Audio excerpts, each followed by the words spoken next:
Joe. All right. What grade do you give your team for the season? What direction would you like your team going? And then what do you think their record's going to be for next year? So I would say a C, just based on my expectations. Mm-hmm. They were absolutely decimated by injuries. I'll run through the list real quick. Yeah. Uh, Drew Lock missed 3 games. Mm-hmm. Wide receiver one, Cortland Sutton, missed the entire season. Wide receiver three, Tim Patrick, missed a couple games. Their tight end two, Albert Okwuegbunam, only played like 5 games this year. Philip Lindsay was banged up all year, only got like 3 or 4 like real games out. Mm-hmm. Graham Glasgow, their starting right guard, missed some time. Juwan James, their starting right tackle, opted out for COVID for the full year. Their backup right tackle, DeMar Dotson, missed some time. So they were playing with their third string right tackle for most of it. Von Miller, top edge rusher, out for the year. Yep. Bradley Chubb missed like 4 games, I think. Who's their second edge rusher, their third edge rusher coming in the season, only played like 4 or 5 games. Jarrell Casey only got like 3 games. In Shelby Harris missed a lot of time. Their other starting defensive end, Adam Purcell, their nose tackle, they signed for the middle of the year, only played like the first 6 games. AJ Boye, their starting quarterback, only played about 6 games. Bryce Callahan only played about half the season. That's their top 2 corners. And then their cornerback 3 and their cornerback 5 missed some serious time as well. So they really only had about half the starters. So it's, going into the year, I was expecting like 8 or 9 wins based on if Drew Lock progressed at all. So like with all those injuries, 5 wins is kind of what I was expecting. Drew Lock showed some hope at the end of the year. After the Miami game, so the last 6 games of the year, he was I think 18th in some of the advanced metrics, which is a lot better than dead last because that's where he was for the first half of the year. So he showed some progression, which is good. So it makes sense they're going to bring Pat Shermer back. It'll be the first time he's had the same OC 2 years in a row in like 6 years. I think it was like his freshman and sophomore year of college was the only time he had that. So to get some continuity and have the same offense 2 years in a row would be nice. It was essentially his rookie year. He's played 18 games total, and they didn't have a full offseason this year. So, I was expecting to have a lot of struggles on offense anyway.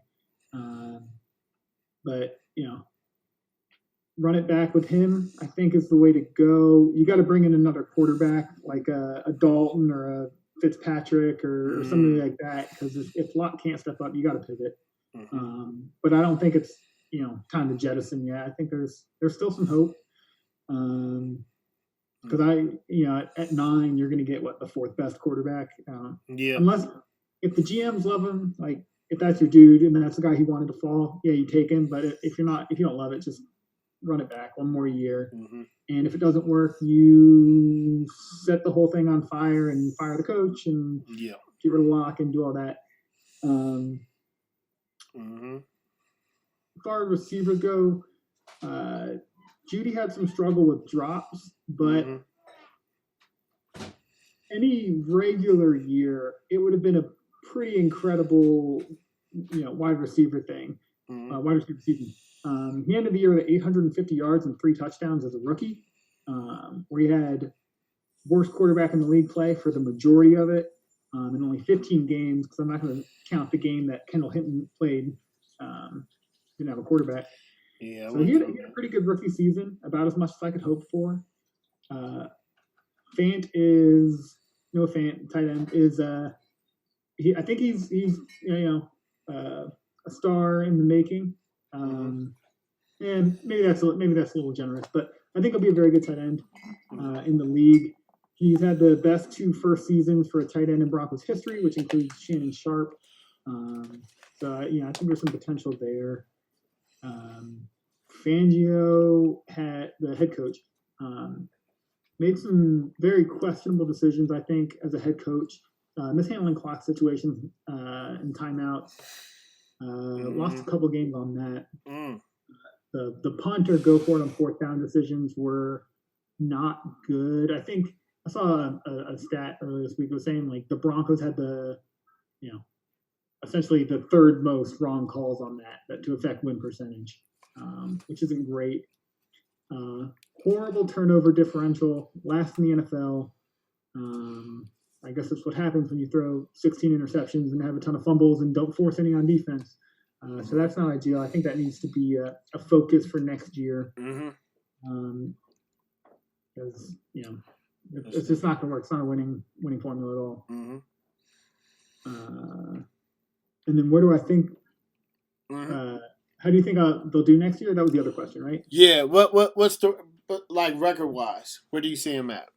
If assuming everybody's healthy, yep. And I mean it all comes down to Locke, and if he can play at that 18th quarterback in the NFL with everybody coming back, I think they're a 7-9 win team.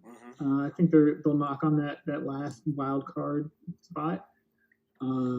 Tough division, but I think they can do something. If Locke played close to how he did in the first half of the season, 5 wins.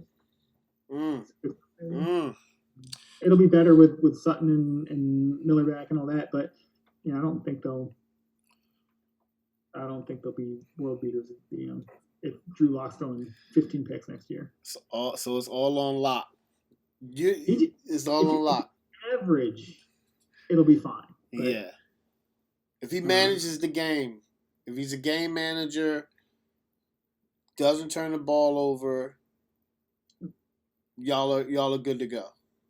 Yeah, I saw some good signs towards the end of the year. I know he talked about it, I guess it was 2 months ago at this point, but he has been doing better about stepping up into the pocket, not always drifting out. He's learned to do some check downs as opposed to just chucking it deep every play. So I have seen signs of improvement, and that's why I'm not going to jump ship if they decide to roll back out with Locke. I think there's a chance.